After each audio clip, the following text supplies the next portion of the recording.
Admiral Da Yun stood at the center of the Galactic Council chambers facing representatives of every known species. The crystal walls reflected the light of 1,000 different stars, but the mood in the room was darker than the void between galaxies. 3 months had passed since the Battle of Earth, and the news from across the galaxy was uniformly grim. The Devourer advance continues on all fronts, reported Ambassador Stoneheart of the Granite Collective, his rocky voice heavy with defeat. They have learned to counter our reality manipulation abilities by making us part of their own story. We are no longer the heroes of our own tales. We have become supporting characters in their narrative of inevitable conquest. Captain Veltar's light form flickered with despair as he added, "The Catherian fleets attempted the Radiance of Eternal Hope technique at the Vega system. Instead of inspiring our allies, it simply made their defeat more dramatically meaningful to the enemy. They have turned our greatest strengths into weapons against us." The situation was unprecedented in galactic history. The Devourers had evolved beyond simple mechanical conquest. They had learned to consume stories themselves, turning every act of heroism into fuel for their own narrative of perfect order triumphing over chaotic individuality. Worse, they were approaching the galactic core where the most powerful ancient technologies lay dormant. "If they reach the core archives," whispered Elder Skyweaver of the Preservers, "they will gain access to the original architect records. They will learn to rewrite the fundamental stories that define reality itself."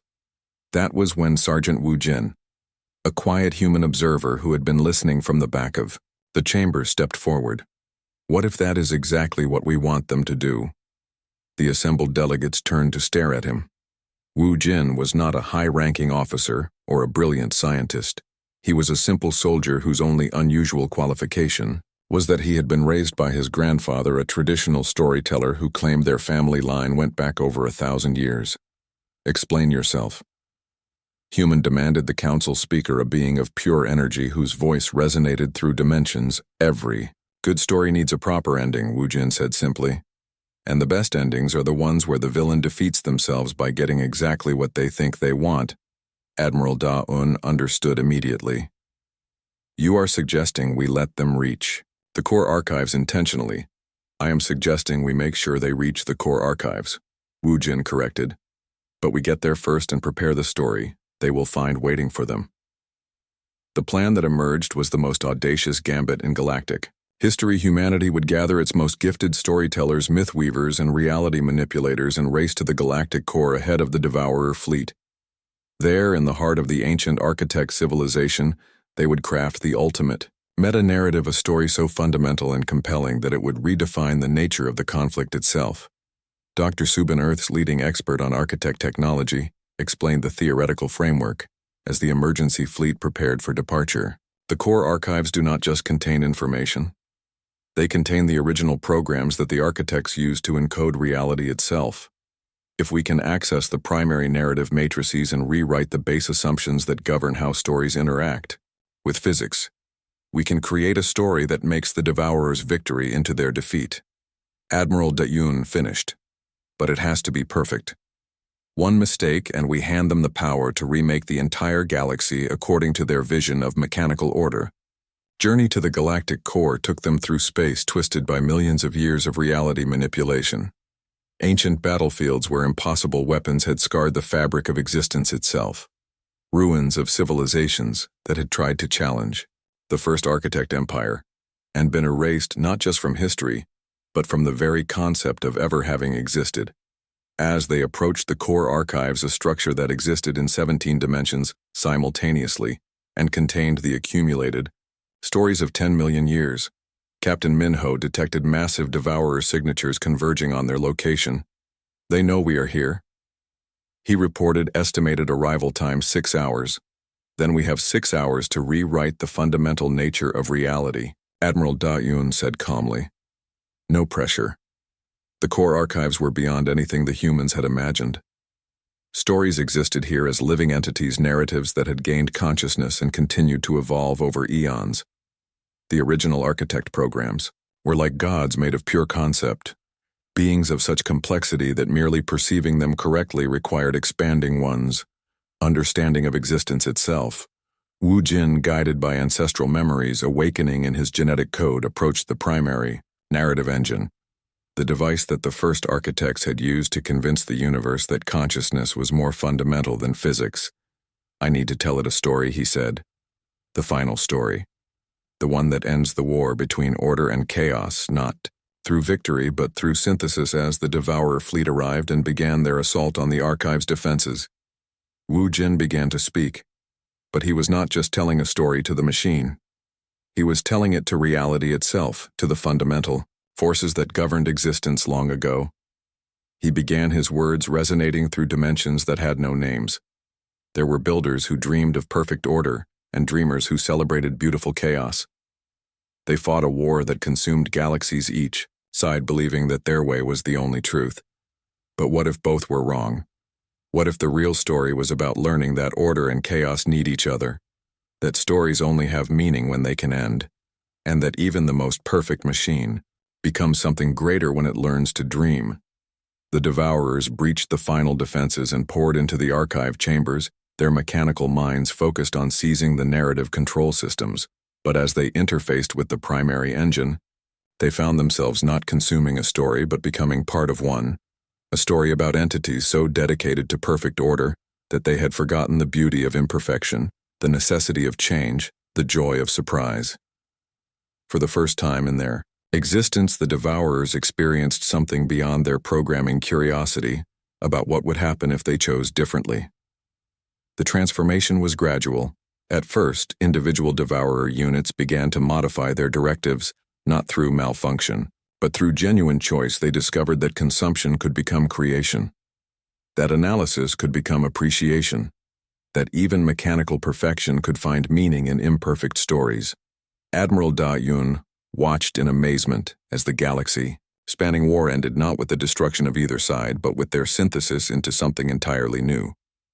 The Devourers became the cultivators, using their vast technological capabilities to nurture rather than consume humanity, and their allies found their awakening abilities evolving as well, becoming less about imposing their will on reality and more about collaborating with it to create ever more beautiful and complex stories. In the end, Wu Jin's grandfather had been right about the most important truth of storytelling. The best stories are the ones that never really end but transform into new stories that honor what came before while embracing what might yet be. The galaxy had learned that even gods and monsters could grow beyond their original narratives, and that the most powerful force in existence was not the ability to make others believe your story, but the wisdom to recognize that everyone's story mattered, and that the greatest adventures came from discovering how all those stories could weave together into something more wonderful than any single tale could ever be alone. As the new age began, humans no longer stood apart as the impossible species. Instead, they became the storytellers who helped every civilization discover their own mythological potential, teaching that reality was not a fixed thing to be conquered, but an ongoing story to be shared, written and rewritten by everyone who dared to dream. The training grounds on Luna Base had been changed into something that broke both physics and common sense. Commander Insu watched as Corporal Bora lifted a 1,000-ton training module with her bare hands, her eyes glowing with the same inner light that ancient Korean shamans claimed to channel. Nearby, Private Yong-Soo was practicing what he called cutting through distance itself, his standard combat knife somehow slicing through targets on the far side of the training complex. Status report. Insu requested from Dr. Ji-Wan, the team's newly appointed mythological applications specialist, a job title that would have been laughable 6 months ago. 43% of our volunteers are showing measurable reality manipulation abilities, Ji-Wan reported, looking at her tablet. The activation rate increases dramatically when subjects are exposed to traditional stories from their family lines. Private Minsu achieved flight yesterday after his grandmother told him the tale of the Skywalking Prince. The revelation of humanity's true nature had spread across Earth like wildfire. Rather than panic, most people had responded with a mixture of excitement and determination that was distinctly human. If they were descended from godlike beings then by their ancestors, memories, they were going to learn how to act like it. But the learning process was not without dangers. We have had 17 reality distortion incidents this week, reported Lieutenant Ho Jin from the medical bay, mostly from people trying to activate abilities beyond their current capacity. Specialist Kyung-mi tried to heal a broken leg using the legend of the sacred touch, and ended up giving the patient temporary invulnerability instead. He cannot be harmed, but he also cannot feel anything, including hunger or thirst. Mythological powers do not always translate directly, Dr. Ji-won explained. The abilities seem to manifest based on the subject's understanding of the story, their emotional connection to it, and their immediate need. It is not magic, it is reality, responding to narrative certainty backed by genetic predisposition. A priority alert interrupted their discussion. The main screen lit up with a tactical display showing the outer system, where Captain Soo-jin's patrol fleet was engaging something unprecedented. "This is Soo-jin to Luna Base," came the tense voice over communications. "We have encountered a devourer force unlike anything in the database. They are using some kind of myth, negation field. Our reality manipulation abilities are being suppressed, and conventional weapons are having minimal effect." The display showed enemy ships that seemed to absorb light and energy, creating dark voids in space where they passed, as In-Soo watched one of the human vessels attempted to use the unbreakable shield technique that had proven so effective in previous battles. Instead of manifesting protective barriers, the ship simply became easier to target, as if the universe itself was rejecting the mythological concept.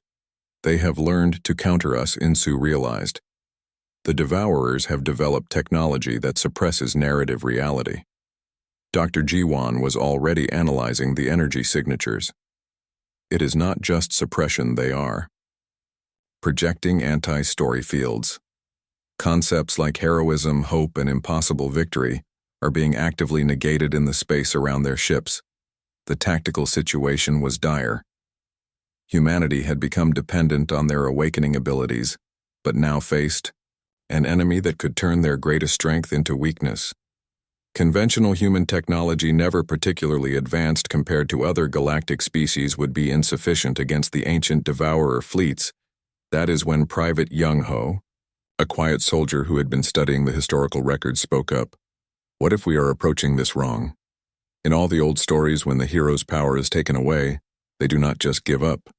They find another way, usually by remembering something more fundamental," explain In-Soo ordered. "The architects were not just reality manipulators," Young-ho said, consulting his notes.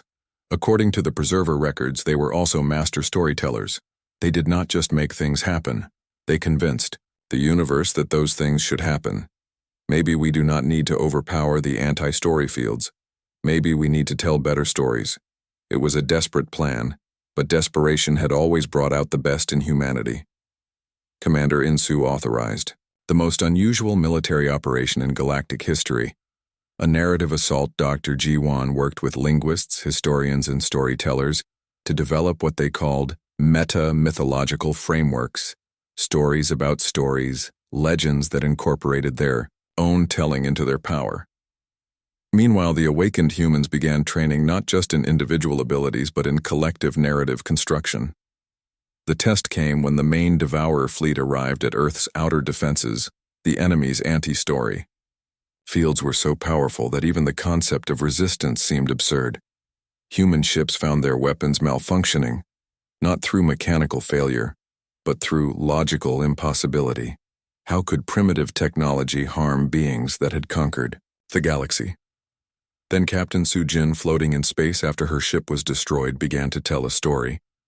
"Once upon a time," she said over all communication channels, her voice carrying across the void, "there was a small blue planet where impossible things happened every day.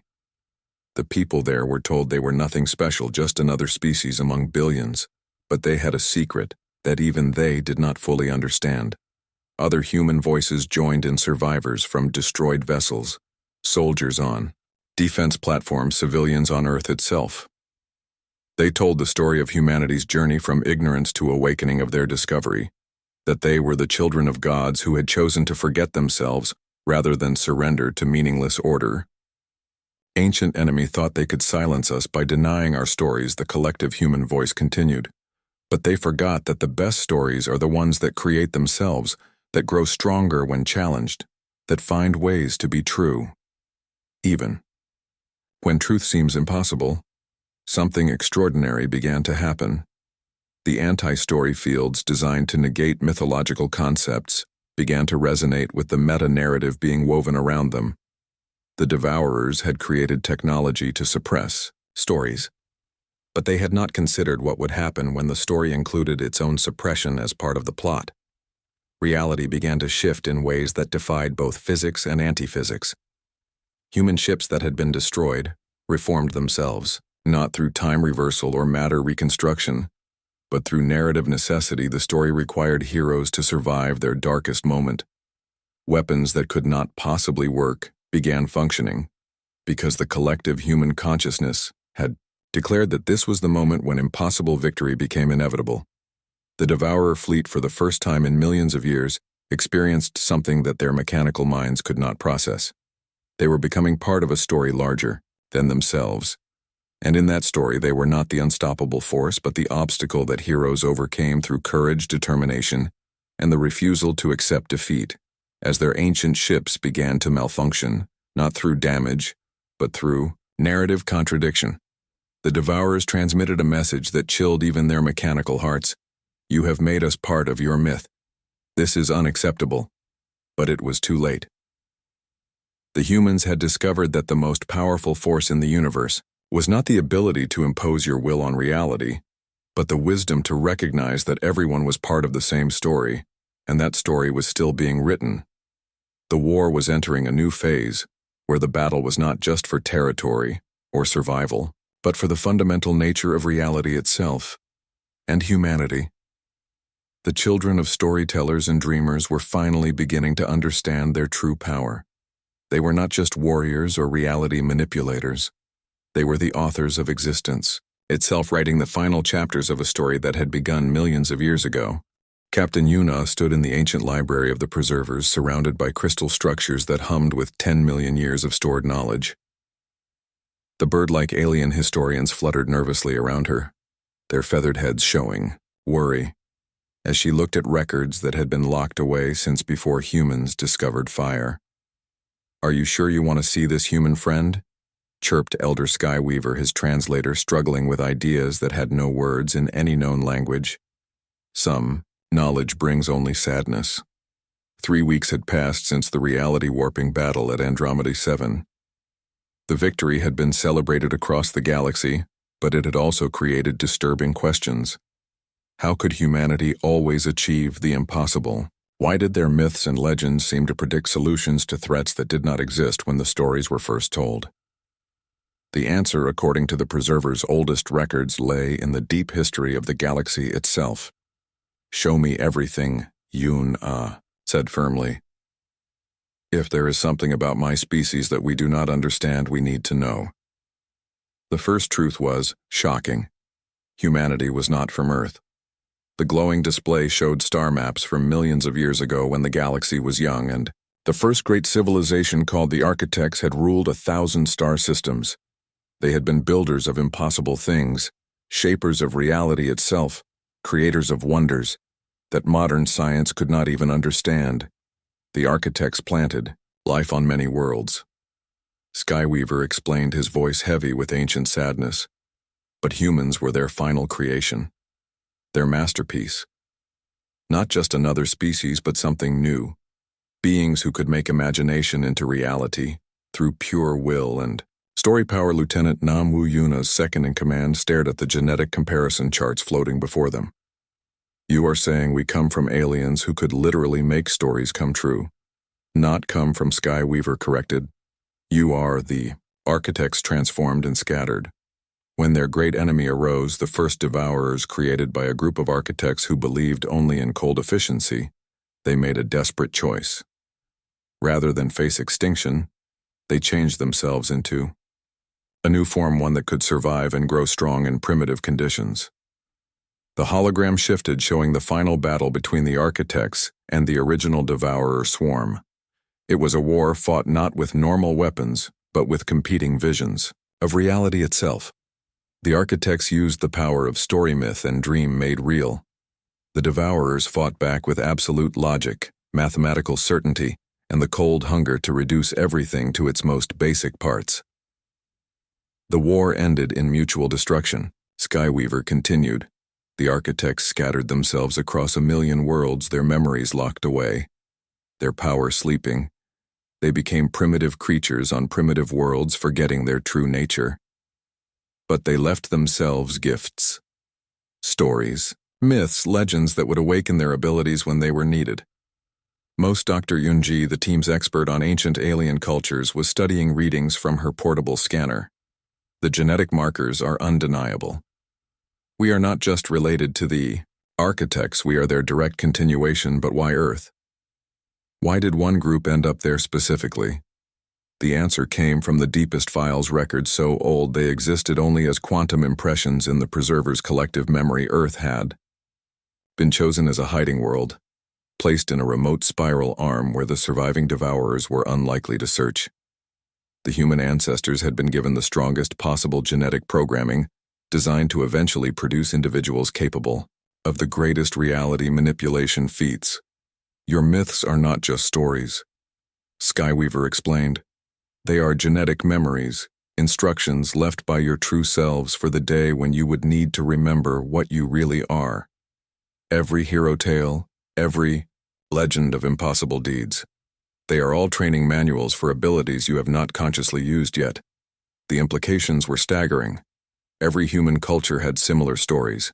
Heroes who could move mountains, warriors who could cut through anything, healers who could raise the dead, tricksters who could reshape reality with words alone. These were not just primitive attempts to explain the world. They were sleeping programs waiting for the right circumstances to activate. But why now? Yuna asked. Why are these abilities showing up when humans meet the Devourers? Because the Devourers are also awakening, came a new voice. They turned to see Veltar appear through the chamber's energy barrier, the Catherian captain's light form flickering. With urgency, our deep space monitors have detected massive movement in the galactic core. The ancient Devourer fleets sleeping for millions of years are beginning to wake up. The tactical display showed a terrifying sight. Vast mechanical structures, each the size of solar systems, slowly powering up in the galaxy's central regions. These were not the relatively small Devourer forces they had been fighting. These were the original swarm, the planet eaters that had destroyed the first galactic's civilization. They sensed the return of their ancient enemy. Skyweaver said sadly, "Your species' awakening has triggered theirs as well. The final war that was postponed millions of years ago is about to begin." Sergeant Tae Young, who had been quietly studying the historical records, looked up with a grim expression. How many humans are there compared to how many architects existed originally? The numbers were frightening. At their height, the architects had numbered in the trillions spread across thousands of worlds. Humanity totaled barely 10 billion, confined mostly to one system, with a few small colonies. But there is something else, Dr. Yunji said, her scanner detecting patterns in the genetic data. The programming is not evenly distributed. Some humans carry much stronger architect markers than others, and the strongest concentrations seem to be in people who have already demonstrated impossible abilities. They realized that humanity was not just randomly showing mythological powers. They were evolving, awakening to their true nature in response to the greatest threat the galaxy had ever faced. Each human who performed an impossible feat was becoming more like their architect ancestors, their sleeping abilities activating through necessity and story certainty. So what happens next? Namwu asked. Yuna looked at the star chart showing the awakening Devourer fleets, then at the genetic data revealing humanity's true origin. The choice was clear: remain ignorant and face extinction, or embrace their mythological heritage and risk becoming something no longer recognizably human. We tell our people the truth, she decided, all of it. And then we prepare for the return of the gods and monsters. Elder Skyweaver's feathers ruffled with concern. There is one more thing you must know. The original war was not won or lost by either side. It ended because both the architects and Devourers realized they were destroying the galaxy itself. They agreed to sleep and scatter, hoping that, when they awakened, their children would be wiser. But what if we are not wiser, whispered Lieutenant Nam Wu. What if we make the same mistakes? Then Yuna replied, looking at the ancient records of civilizations that had tried and failed to find Another way we learn from their stories and write a better ending. In the depths of space, ancient minds that had slumbered for epochs began to stir. The Devourers remembered their purpose to reduce all chaos to order, all story to data, all dreams to dust. They had waited millions of years for their creators to return. Now the children of the architects were awakening to their birthright, and the galaxy would learn whether imagination was stronger than inevitability. The final test of whether stories could triumph over cold logic was about to begin. But first humanity had to decide what kind of story they wanted to tell. Dr. Hyjin floated in a small glass observation pod high above the planet Andromeda 7. Her heart raced as she watched the world below twist and change like soft clay in invisible hands. Mountains flowed like rivers. Oceans turned solid as rock. The sky kept changing colors from blue to green to purple and back again. The air itself seemed to be made of different chemicals. Every few seconds, "This is impossible," she whispered to herself. Commander Dongwu sat in the pilot seat next to her. His alien friend Whisper of Thoughts pressed its clear tentacles against the window. The mind-reading creature looked terrified and fascinated at the same time. "Your species keeps using that word impossible," said Whisper of Thoughts, speaking directly into their minds, "yet you keep making impossible things happen. Maybe the Devourers learned from watching you." High above the crazy planet hung the Devourer weapon that was causing all this chaos. It looked like a giant metal flower with sharp petals. Each petal sent out waves of twisted energy that made the laws of physics stop working properly. 3 days earlier, the machine enemies had used this new weapon against a peaceful farming world. Within hours, the planet became so unstable that rescue ships could not even get close without falling apart. The smartest scientists in the galaxy had no idea how to stop it. Reality itself was being rewritten, making all their careful calculations useless. That was when Earth Command sent their strangest team, yet Dr. Hyjin, who studied impossible physics, and Sergeant Byung-ho, who collected old Korean folk stories. The combination seemed crazy to their alien friends, but recent experience taught the galaxy never to doubt human weirdness. "I need to get closer to that weapon," Hyjin said, checking her computer readings. "The energy patterns do not match any known science, but there is something familiar about the mathematical sequence." "Familiar how?" asked Dongwu, carefully flying their ship around. "A patch of space where gravity seemed to be flowing backward like a story structure," she replied. "Beginning, middle, climax, resolution. The reality changes follow story logic instead of physical laws." She paused as an idea formed. "Byung-ho, tell me about the goblin's magic pot from the old tales." Sergeant Byung-ho looked up from his weapon preparations, surprised. "The pot that could turn anything into anything else. My grandfather used to say it was hidden in the mountains, guarded by spirits who would give its power to those pure of heart." "What were the rules?" "Every story has rules.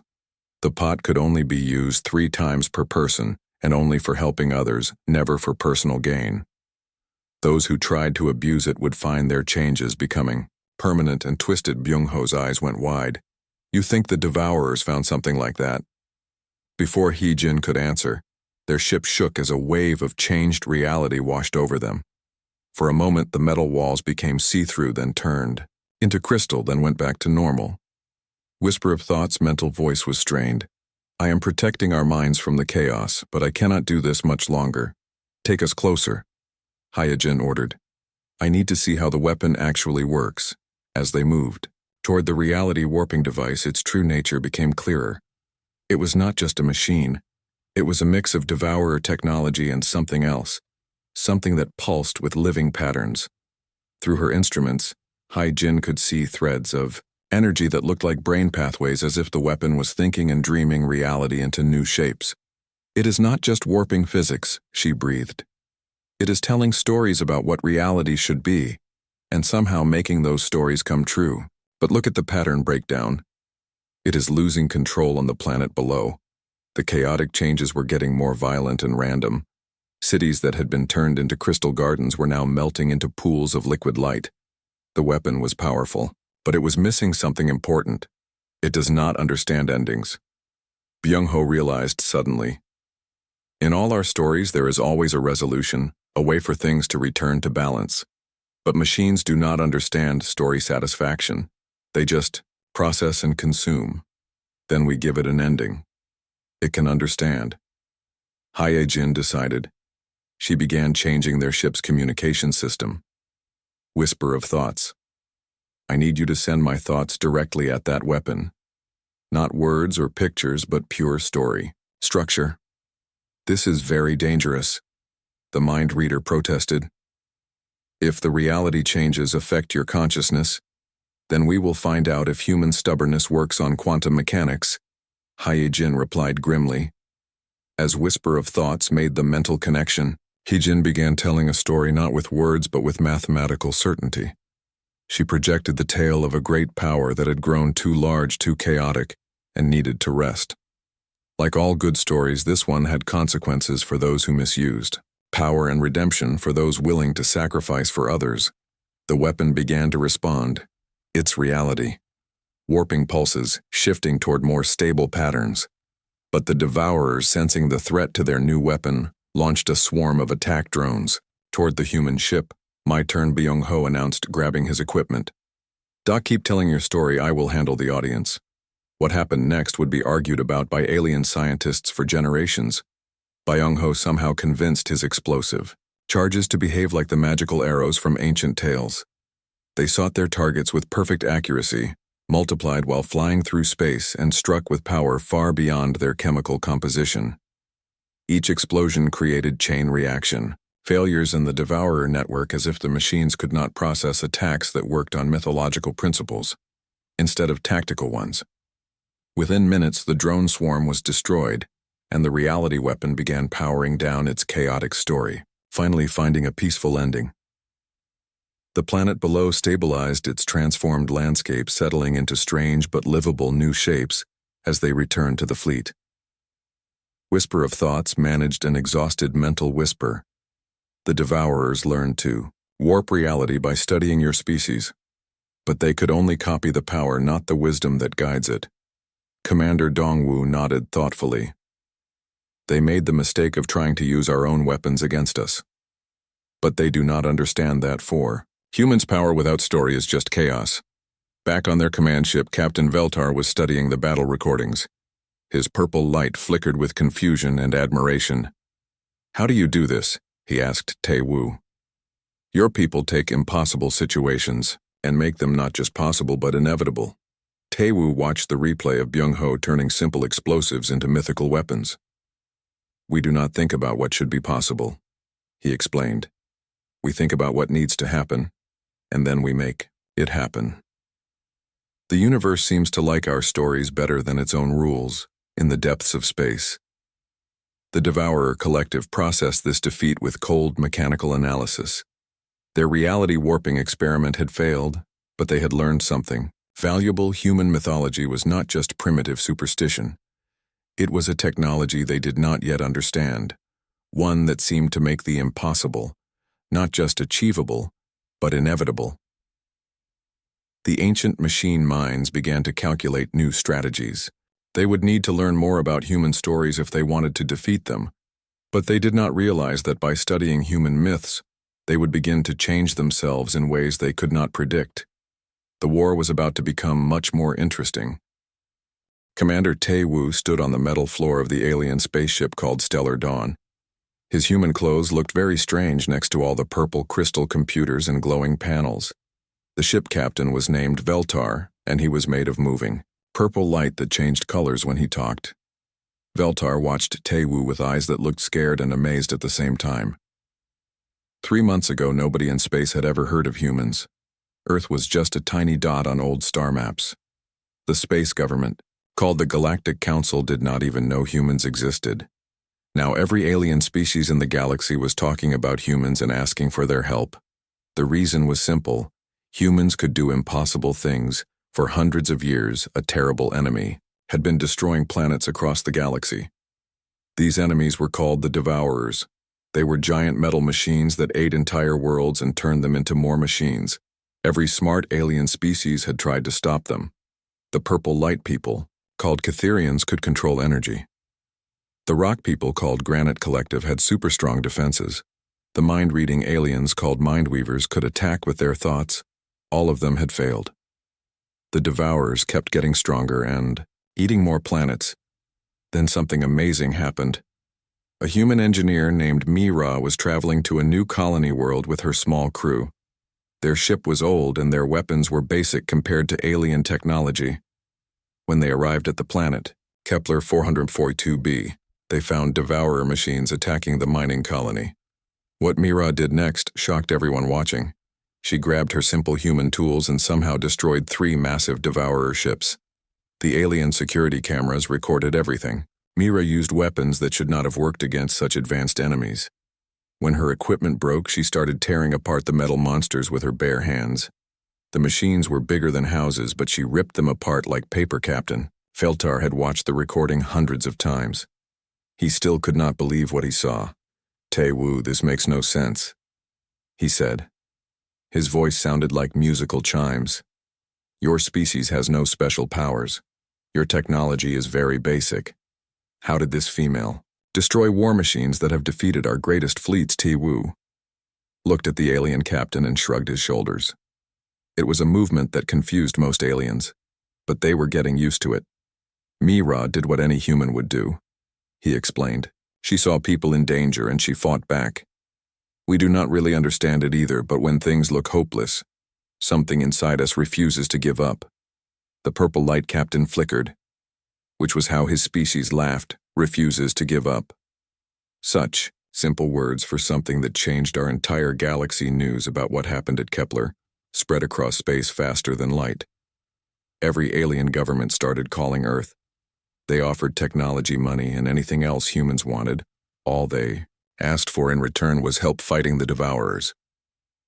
The Galactic Council that had ignored humanity for years suddenly wanted to be friends.